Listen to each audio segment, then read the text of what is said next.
kipindi cha burudani na umeandaliwa matoleo na Nairobi City Water and Sewerage Company with a Borana dance, wakifuatiliwa na Autolution with a modern dance. Nairobi City Water and Sewerage Company, uwanja ni wenu.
Wapongeze kwa makofi wakienda kuondoka.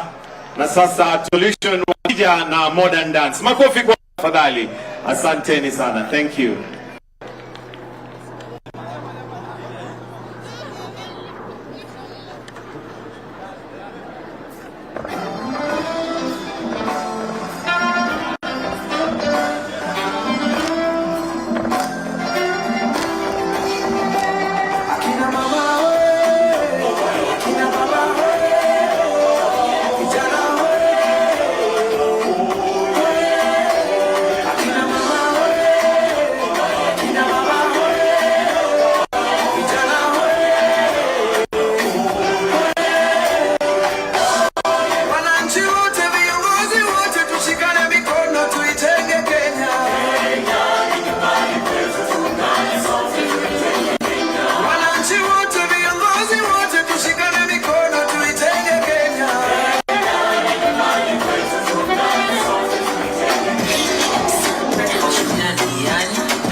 yetu Kenya ipeperushwe juu juu sana. Sisi wa Kenya tunawe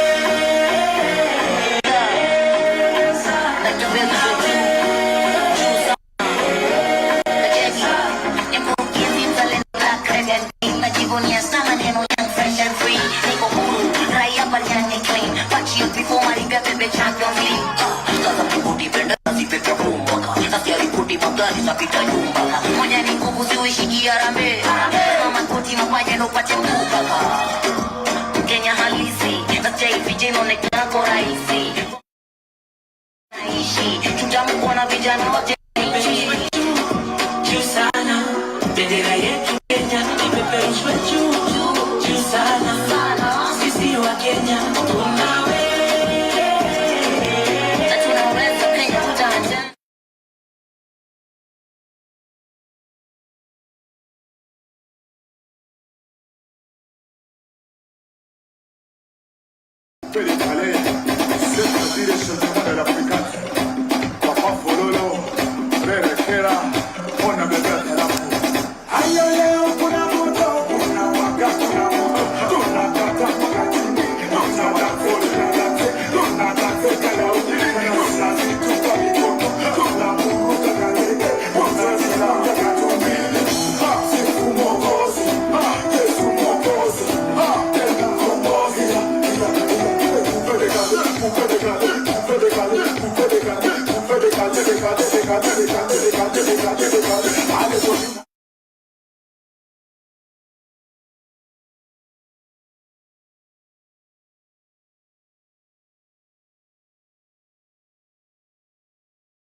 Makofi tena tukiwashukuru majenzi. Na hiyo dance ni fire si fire, ni moto si moto. Haya, na sasa Mheshimiwa Rais, tutaelekea kwa wakati wa hotuba. Your Excellency sir, with your permission, allow me at this point to now call on the National Chairperson of the Agricultural Society of Kenya, Ms. Edith Onzere, to make some brief remarks, after which she will call on the Governor, Nairobi County. Madam Onzere, over to you.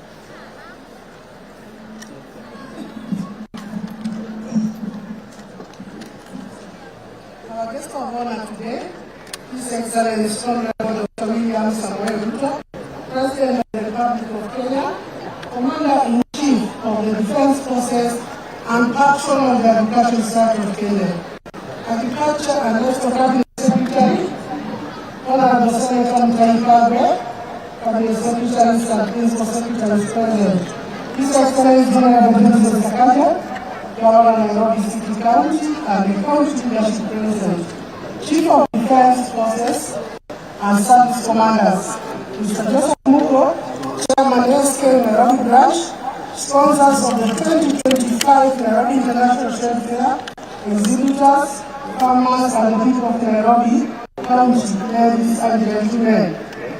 Your Excellency, on behalf of the Agricultural Society of Kenya, it my distinct honor to welcome you to the 2025 Nairobi International Trade Fair. This year marks the 123rd edition of the Nairobi International Trade Fair, a tradition that began in 1902 at Jivanje Gardens and has since grown into one of the most prestigious agricultural and trade showcases in Africa. To our valued exhibitors, sponsors, stakeholders, and visitors, I wish also to welcome you to this premier event. Sir, the trade fair theme underscores the importance of promoting sustainable agricultural and trade practices in line with the national government's agenda on agricultural transformation, inclusive growth, and economic resilience. The Nairobi International Trade Fair is a platform for cutting-edge technologies, innovations, and partnerships that are shaping productive and competitive agricultural and trade sectors. We encourage farmers, entrepreneurs, business entities, young learners, and the general public to engage with the exhibitors, exchange ideas, and seize the opportunities presented at the fair. Your Excellency, this year's edition has attracted over 300 exhibitors, both local and international, representing sectors as diverse as trade, agribusiness, livestock, ICT, housing, small and medium enterprises, finance, education, and manufacturing. We are delighted to host both participants and traders from China, India, Ghana, Tanzania, South Africa, among others, a testament to the growing global appeal of this fair and Kenya's strategic position as a regional trading hub. Sir, the Society is advancing the Jamhuri Park Integrated Mixed Land Use Plan. We have successfully completed the initial phase and are now implementing phase 2, which introduces opportunities in commercial and rental centers, office spaces, sporting hubs, and light inoffensive industries, among others. As part of this vision, the Jamhuri Park Exposition and Conference Center has become a leading destination for national and international events. Over the past year, we have hosted conventions, ICT conferences, agri-tech workshops, university graduations, food festivals, sporting tournaments, and concerts, among many others. These events position the center firmly with the meeting incentives, conferences, and exhibitions industry, reinforcing our capacity to attract international events and boost the national economy. Your Excellency, in furtherance of your guidance, the Society has actively engaged the Minister of Land to address the various outstanding land matters affecting our showgrounds. The Society has also partnered with the National Youth Service to rehabilitate infrastructure at Jamhuri Park Showground.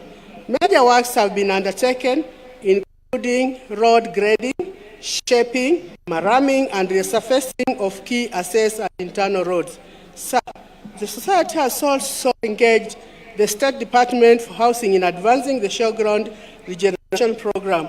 This partnership is unlocking opportunities for modern, inclusive, and sustainable development across our facilities. Sir, our annual shows and trade fairs continue to make a tangible impact on livelihoods, creating 50,000 part-time and full-time job opportunities for Kenyans. Through the Young Farmers Clubs and 4K Clubs, we remain committed to nurturing the generation of agrarians and environmental stewards, equipping them with skills and values for a sustainable future. Sir, allow me to recognize and appreciate some of the exhibitors participating in the trade fair for the first time, as well as those making a comeback. The Social Health Authority, National Youth Service, NSSF, Wambugu Apples Farm, Megawatts Energy, Total Energies, Kaimosi University, Peps Kenya Limited, and the Kenya National Multi-Commodities Exchange, alongside many others whose contributions we greatly value and celebrate. As I conclude, I wish to applaud Mr. Joseph Mugo, Chairman Nairobi Branch, and his dedicated team for delivering yet another impactful, transformative trade fair. Sir, it's now my honor to invite His Excellency Honorable John Sakaja, Governor Nairobi County, to continue with the program. Thank you.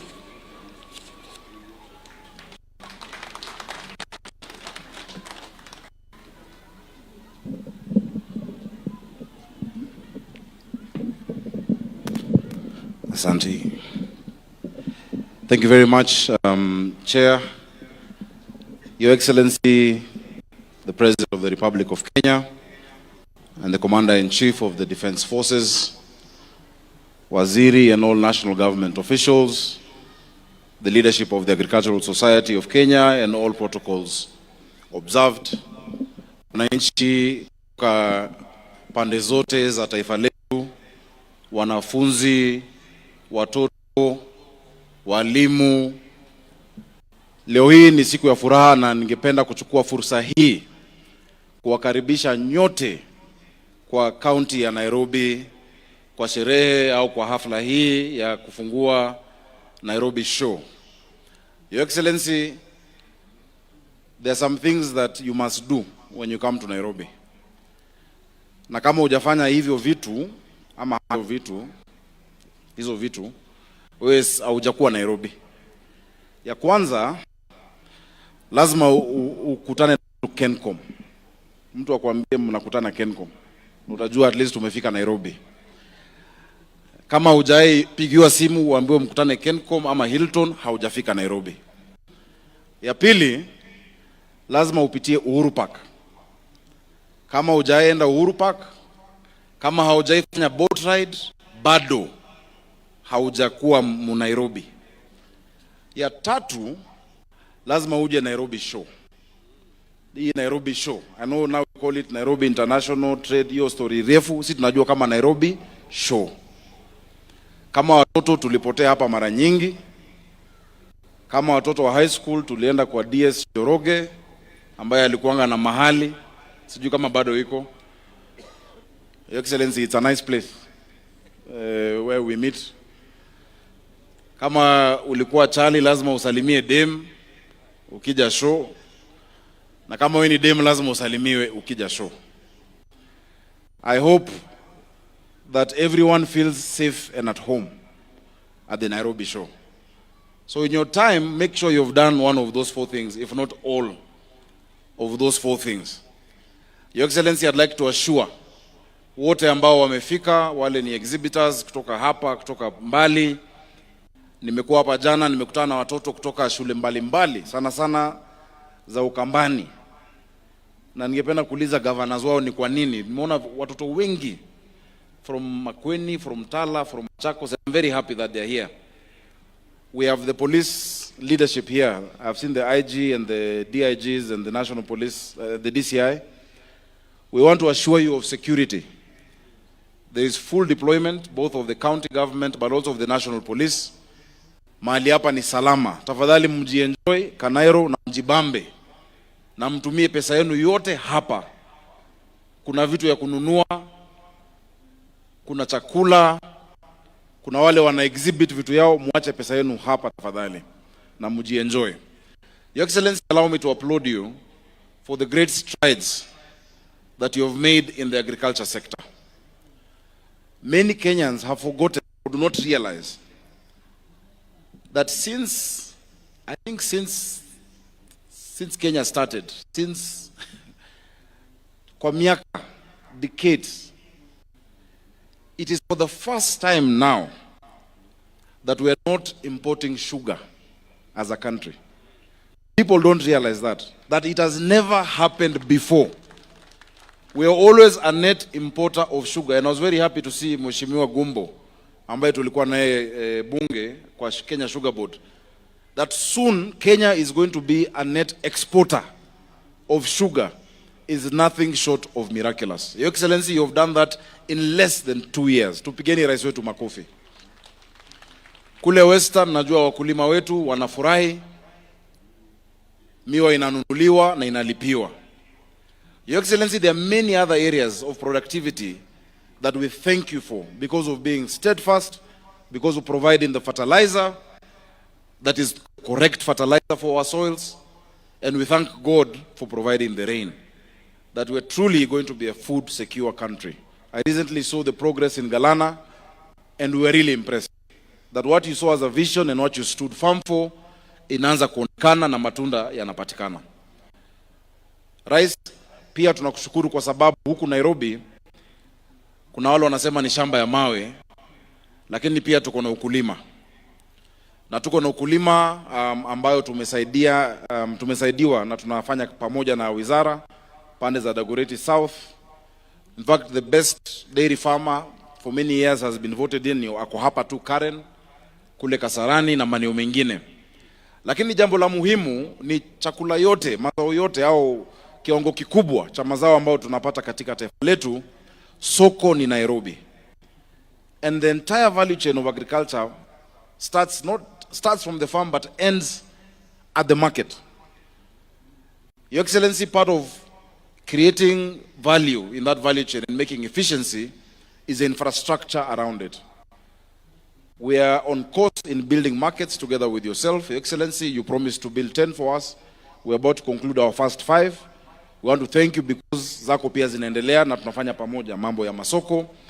But to get to that market, we need infrastructure. I'm very proud that as we speak today, throughout the city of Nairobi, mabarabara worth 2.1 billion na zaidi zinaendelea kutengenezwa katika maeneo yote ya jiji la Nairobi, and that will go on so that we can have a city that moves ili tuweze kufika kwa haya masoko to appreciate the produce that and the bounty that our country is getting.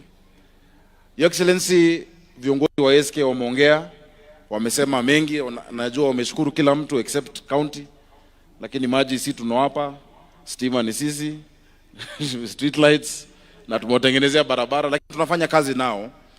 Na mambo ambayo tumekubaliana ni kwamba hii showground haifai kuwa tu inatumika wiki moja kwa mwaka mzima. Hii showground ni area kubwa, area ambayo itatupa manufaa zaidi tukitumia vizuri kiuchumi. Na nimefurahi leo asubuhi Your Excellency umezindua a trade exhibition center pamoja na wenzetu kutoka China.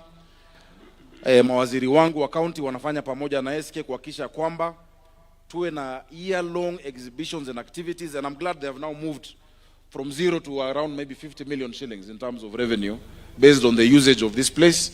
Tuko na watu wetu ambao wanauza viti, vitanda, Ngong Road, wale wanafanya hardwood, unawajua. Nafikiri chairman wao Muhi ako hapa. Tumeomba tuwapatie nafasi pia hapa wawe na workshop year long so that wale ambao wanataka kununua vitu yao wanaona Ngong Road, wanaoneshwa kwa showroom, lakini wanakuja wanazichukua hapa ili watu wengi zaidi waweze kupata faida ya kazi hiyo. So kwa hayo mengi, Your Excellency, tunakushukuru because you have really led from the front when it comes to trade. Nairobi is the hub of trade of East and Central Africa. We want to take this show to the next level. It cannot be how it was when we were children. And I really want to applaud the leadership of the ASK, starting from the national chair, the Nairobi chair, and the team, that now we are, inculcating more technology in the work that we're doing and in how we are taking use of this space. Your Excellency, kwa hayo mengi, ningependa kumkaribisha waziri wa kilimo ili aweze kukaribisha. Asante na karibuni nyote Nairobi. Asante sana.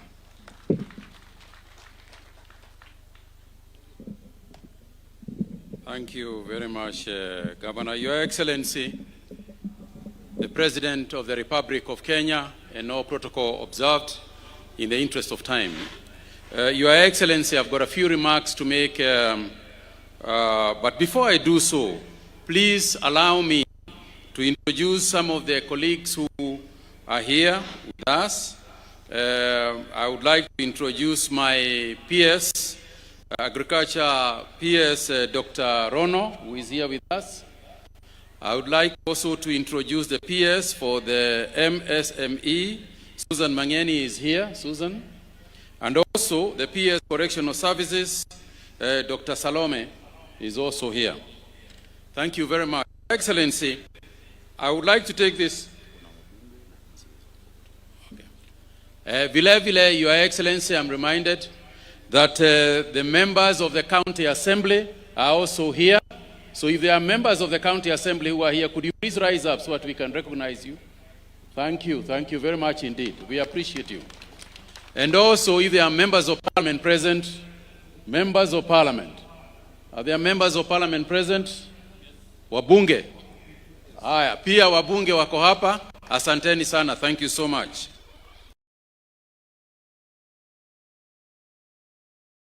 Your Excellency, may I take this opportunity on behalf of the Ministry of Agriculture and Livestock Development, the Agricultural Society of Kenya, and the stakeholders in the agricultural sector to welcome you to this year's Nairobi International Trade Fair. We are glad and privileged to have you grace this important event in the agricultural trade and shows calendar. Indeed, this amply demonstrates the priority which your government has accorded this sector. This year's trade fair brings together stakeholders from across the agricultural value chain, manufacturing sector, micro, small and medium enterprises, academia, research institutions, and international partners. It is a living demonstration of our shared commitment to transform Kenya into a competitive, food secure, stable, and industrially robust economy. I wish to particularly recognize the participation of farmers, youth innovators, county governments, regional exhibitors, and international delegations who have enriched this forum with new ideas, technologies, and market solutions. Your Excellency, this year's trade fair comes at a critical moment in our country's economic journey. This fair is not just a celebration of agriculture, but a testament to the critical role this sector plays in the growth and development of our nation. The government, under your leadership, continues to invest in enabling infrastructure, agricultural productivity, digitization of production, and trade services, as well as strengthening of export promotion frameworks. These efforts are already bearing fruit. Our country, sir, is undergoing significant transformation. Agriculture is at the very heart of this transformation. We appreciate the support rendered to farmers through targeted production side inputs, linkages to markets, and guaranteed minimum earnings. We are already witnessing, sir, the result of this transformation and reforms through increased production of maize, sugarcane, tea, rice, coffee, dairy, and meat value chains. Very importantly, farmers are getting higher earnings for their produce and on time. Your Excellency, the Ministry will continue to accelerate this transformation by enhancing crop and livestock quality and production, local value chain addition, and technology adoption, among other interventions. As we have all witnessed in the past 1 year, our national security is not just about food and nutrition secure, but also about providing decent, new, dignified, and digitized jobs and opportunities for our young people. This sector must deliver on the promise of a new dawn for Kenya and by Kenya.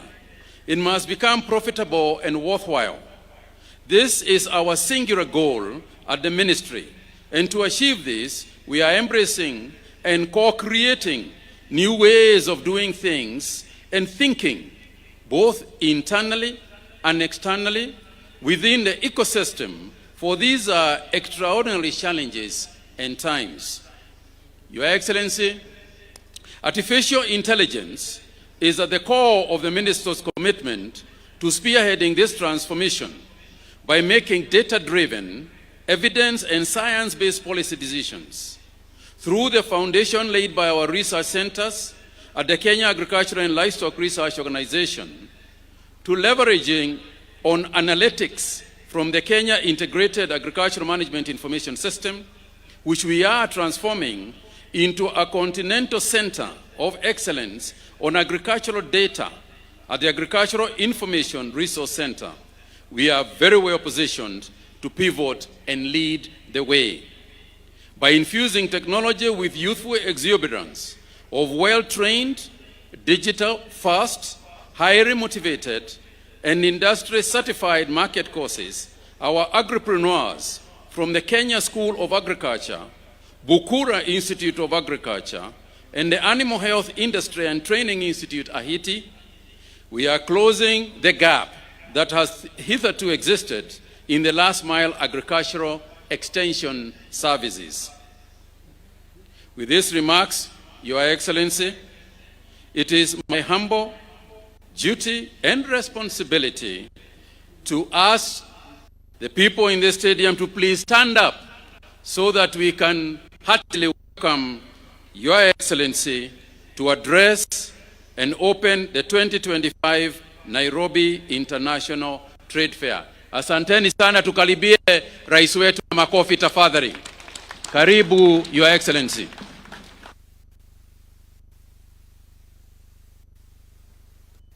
Asante sana waziri, tafadhali tunaweza keti chini. Thank you very much.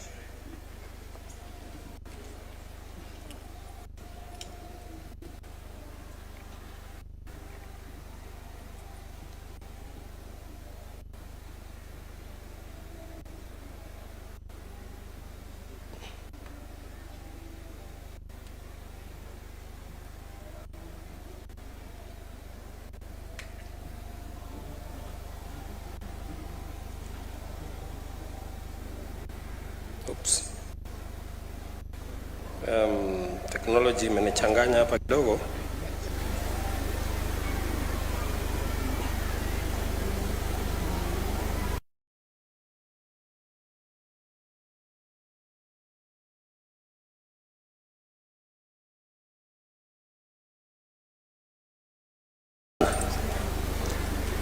Pata mngwana amenisaidia hapo kidogo. Ndugu wananchi wenzangu, mabibi na mabwana, ni heshima kuungana nanyi katika maonyesho ya biashara ya kimataifa ya Nairobi ya mwaka wa 2025. The 2025 Nairobi International Trade Fair. Tukio ambalo kwa miaka limekuwa na ustawi na sasa linahesabiwa miongoni mwa maonyesho makuu yanayoonyesha uwezo wa Kenya katika kilimo na biashara. From the dawn of our independence to this very day, agriculture, our sector ya kilimo, has remained the cornerstone of our economy, ama uti wa mgongo wa uchumi wetu. Kilimo ndicho kinacholisha taifa, kinaendesha viwanda vyetu na kimekuwa chanzo cha riziki kwa mamilioni ya wananchi. On its path, trade is the bloodstream of our prosperity. Ama ndiyo inayobeba mazao ya mashamba yetu na bidhaa kutoka viwandani kupeleka masoko ya humu nchini na masoko ya kimataifa. Together, agriculture and trade are the twin engines that drive Kenya's inclusive growth and national development. The theme of this year's show, promoting climate-smart agriculture and trade initiatives for sustainable economic growth, could not be more timely. It reminds us that for Kenya to thrive, agriculture must not only feed our people, but also adapt to climate change, embrace sustainability, and leverage innovation.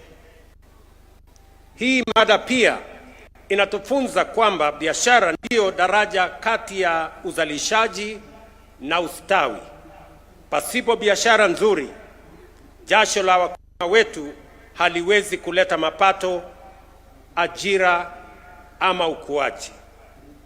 Yet, ladies and gentlemen, the full potential of agriculture has for long been constrained by formidable changes and challenges. Prolonged droughts, sudden floods, and erratic rainfall have disrupted planting and harvesting cycles. Gharama ya pembejeo, kuanzia mbolea hadi mbegu na madawa za mimea, zimekuwa mzigo mkubwa kwa wakulima. Kugawanya vipande kwa mashamba, kuharibika kwa udongo na kutumika kwa unyunyizaji maji mashamba ni baadhi ya masuala ambayo yamegandamiza uzalishaji nchini. On the trade side, barriers on regional trade, high logistics cost, and global price volatility have weakened our competitiveness. Mabibi na mabwana, ndio maana kwa kipindi cha miaka mitatu tumetekeleza mageuzi makubwa ya kijasiri na ya kubadilisha mfumo, na matokeo sasa yanaonekana wazi. In 2023, we launched the Kenya Integrated Agricultural Management Information System to register farmers on a digital platform and improve service delivery. Today, 7,100,000 farmers are active on the platform, up from only 300,000 in 2022. This digital revolution allows us to deliver subsidies directly, eliminate wastage, and target genuine farmers. Through e-vouchers, inputs are accessed transparently. Policymakers now rely on real-time data to respond swiftly and design evidence-driven policies. Kupitia mpango wa ruzuku ya mbolea, tupunguza bei kutoka shilingi 7,500 hadi shilingi 2,500 kwa gunia la 50. Kufikia sasa, zaidi ya magunia milioni 21.3 ya mbolea yamesambazwa kwa gharama ya shilingi bilioni 53, na hivyo kuokoa shilingi 105 bilioni kwa wakulima wetu. Tukitazamia mbele, mwaka wa 2026, tutasambaza zaidi ya magunia milioni 12.5 ya mbolea katika wodi zote 1,550 nchini. Mbali na magunia milioni 4.5 ambayo tayari yamepatikana kwa msimu wa mvua mfupi ambao unaendelea hivi sasa. Hatua hizi sasa zimeanza kuzaa matunda, uzalishaji wa mahindi ukipanda na kufikia rekodi ya magunia milioni 67 mwaka wa 2024. Mwaka huu wa 2025 tunatarajia magunia milioni 75. Mwaka huu vile vile uagizaji wa mahindi kutoka nje umepungua kwa karibu 70%, kutoka magunia milioni 9.9 karibu milioni 10 mwaka wa 2022 hadi magunia milioni 3 peke yake mwaka uliopita. Sitarajii ya kwamba kutakuwa na mahindi yoyote yatakayoagizwa kutoka nje mwaka huu, kwa sababu tunatarajia mazao makubwa zaidi. At the same time, consumer prices have eased. The cost of a 2 kilogram packet of maize flour has fallen by about 38%, from Kenya shillings 250 in 2022 to Kenya shillings 160, 140, and sometimes 120 in 2025. The price of a 90 kilogram bag of maize has dropped by 31%, from an average of 5,500 to now 3,200 per 90 kilogram bag. Uzalishaji wa chai umeongezeka kwa 12%, huku mapato yakipanda kwa 40%, kutoka shilingi bilioni 138 mwaka wa 2022 hadi shilingi bilioni 215 mwaka wa 2024. Mapato ya wakulima wadogo yamepanda kutoka shilingi 50 kwa kilo moja hadi shilingi 64 kwa kilo moja ya majani mabichi ya chai. I'm also happy to report that the Kenya Development Corporation has secured a Kenya shillings 3.7 billion concessionary loan to KTDA to modernize equipment in smallholder factories, reduce production costs, and diversify into orthodox tea to address the global glut in black CTC. My minister tells me he rang the bell yesterday, is that correct? A week ago, on the sale, the initial sale of orthodox tea at the tea auction. Katika sekta ya kahawa, bei yamepanda kutoka shilingi 60 ama 70 hadi shilingi 120, kati ya 120 na 140 kwa kilo. Serikali imeweka shilingi bilioni 3 katika hazina ya kushughulikia wakulima wa kahawa ama Coffee Cherry Revolving Fund na kufutilia mbali deni ya shilingi bilioni 2 kufikia sasa. Aidha, tumeimarisha shughuli ya kutoa miche na mbolea ili kuongeza mara 3 uzalishaji wa kitaifa kufikia mwaka wa 2028. Katika sekta ya parachichi, miche milioni 3.9 imesambazwa tangu mwaka wa 2022. Kwa makadamia, korosho na nazi, zaidi ya miche milioni 3 imetolewa kwa wakulima. Mabibi na mabwana, sekta ya maziwa imeongezeka kwa lita milioni 700 tangu mwaka wa 2022, na wakulima sasa wanahakikishiwa kiwango cha chini cha kati ya shilingi 45 na shilingi 50 kwa lita moja. Mauzo ya maziwa katika masoko ya nje ya nchi umeongezeka maradufu, huku mitambo ya barafu 300 ama milk cooling plants 300 ikisambazwa kwa vyama vya wafugaji wa ng'ombe ya maziwa. In leather, exports of value-added goods rose by 56%, and local shoe production reached 11.4 million pairs this year, the highest in Kenya's history. Fellow citizens, Kenya cannot and will not continue to be an exporter of raw produce. For decades, we have exported our tea, our coffee, our livestock, our minerals, our cotton, our hides and skin, and even our fish in raw form, only to import them at a premium as finished products. This model has denied our farmers, workers, entrepreneurs the full value of their hard work and ingenuity. That era must come to an end. Through our special economic zones, county aggregation industrial parks, and common user facilities, such as the one recently launched in Vipingo, and the ones we are launching soon in Dongo Kundu and Naivasha, we are determined to add value to every product, to create jobs for our people, and to raise incomes for farmers, and to ensure that more wealth stays and more value stays in Kenya. Aidha, tunajenga maeneo maalum ya viwanda vya kukusanya, kutayarisha na kuongezea dhamana kwa mazao yetu ama county aggregation and industrial parks katika county zote 47. Hivi ndivyo tutakavyokuwa vituo vya wakulima kupeleka mazao yao, kupata hifadhi ya baridi, mahala ya kisasa na mitambo ya kuongezea dhamani, na kuunganishwa moja kwa moja na masoko ya ndani na masoko ya kimataifa.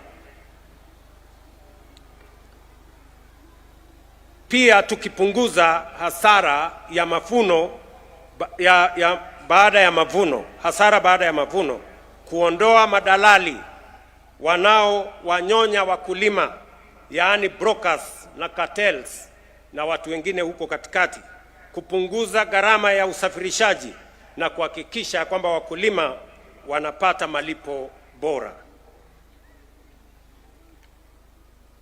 Katika elimu, tunatekeleza mfumo mpya wa ufadhili unaolenga wanafunzi kwa elimu ya juu, na tuko njiani kuajiri walimu 1,100 zaidi ili kulinda mustakabali wa watoto wetu. Katika afya, zaidi ya Wakenya milioni 26.5 wamesajiliwa chini ya Social Health Authority, wakihakikishiwa huduma bora na nafuu. Mageuzi haya ni hatua za kisia, ni mpango makusudi na shupavu kwa kuunda mpya uchumi na jamii ya taifa letu la Kenya. Tunadhihirisha ukubwa wa maeneo yetu, kina cha dhamira yetu na hakika ya hatima yetu kama taifa linaloinuka. The outcomes we have achieved so far affirm a simple truth. Kenya has never lacked resources or talent or ideas. What we lacked was steadfast focus, courage of conviction, and bold leadership to rise above mediocrity and pursue excellence. I have made a deliberate and intentional choice not to settle for the ordinary. And I invite you, fellow Kenyans, to make the same choice. Our destiny is not average. It is extraordinary. That excellence is not a mere dream. It is real, it is possible, and it is within our reach. As I speak on matters agriculture, and the minister is here with his team, much as we have achieved what we have achieved, we have managed to stabilize the agricultural sector. We have digitized the whole space, registered 7.1 million farmers.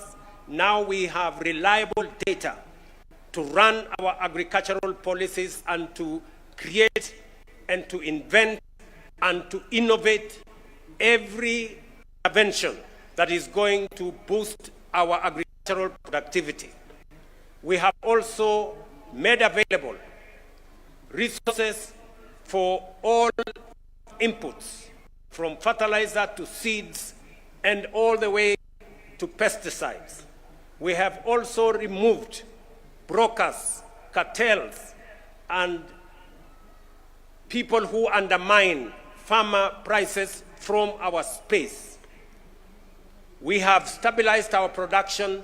We are seeing increases in food production, in maize, in wheat, in tea, in coffee, and in all the other products. But ladies and gentlemen, that is not enough. We have just arrived at the base.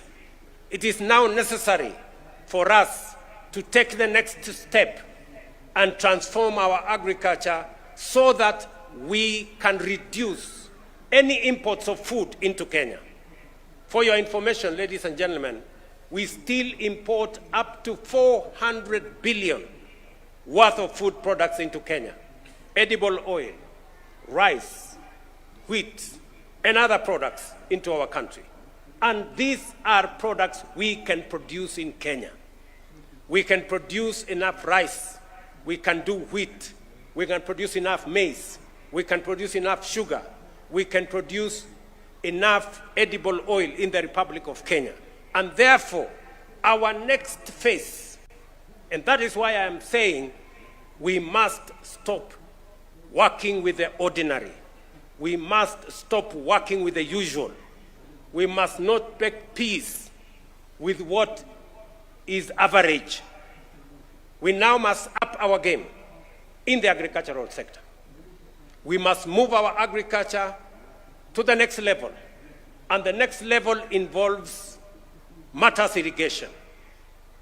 I have already asked the Ministry of Water to work with the Ministry of Agriculture in identifying at least between 30 and 40 mega dams, because irrigation is going to be the next frontier for us to be able to achieve enough food security for us not to import anything into the Republic of Kenya.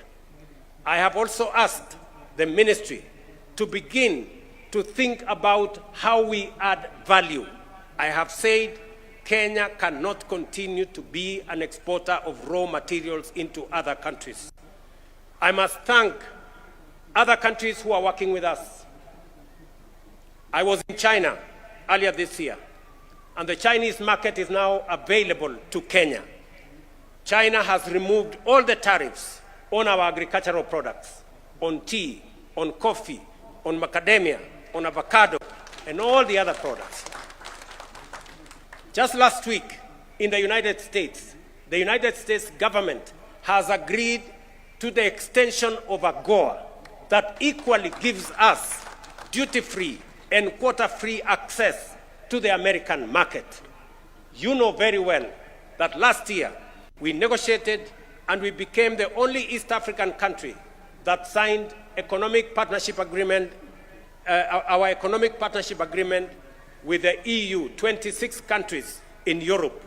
Now we have the European market, we have the American market, we have the Chinese market. It is now up to us to produce the necessary products, to add value to the necessary products that we produce in Kenya, so that we can access those markets. We can create value here at home, create jobs here at home, make our farmers earn more. And that is why we are investing in the county aggregation and industrial parks, so that they become aggregation centers for agricultural produce across the country. It is the reason why I've just mentioned here, we are having another 6 special economic zones, from Vipingo to Dongokundu to Naivasha to Sagana to Thika to Busia to Eldoret, and another 3 that we are working on, to make sure that we create the ecosystem that is going to support our value addition and agro-processing, all the products that we produce, so that we can not only create jobs, we can also create value, create wealth, and sell finished products to the markets we have negotiated globally, whether it is in China, or it is in the United States, or it is in Europe, and of course, in the African continent, using the Africa Continental Free Trade Area. We have that opportunity available to us. What is remaining is us. And I want to ask leaders that the difference between the countries that have succeeded, the countries that were with Kenya a few years ago, and I remember saying yesterday, South Korea was exactly like Kenya in 1963. Their GDP per capita was 79.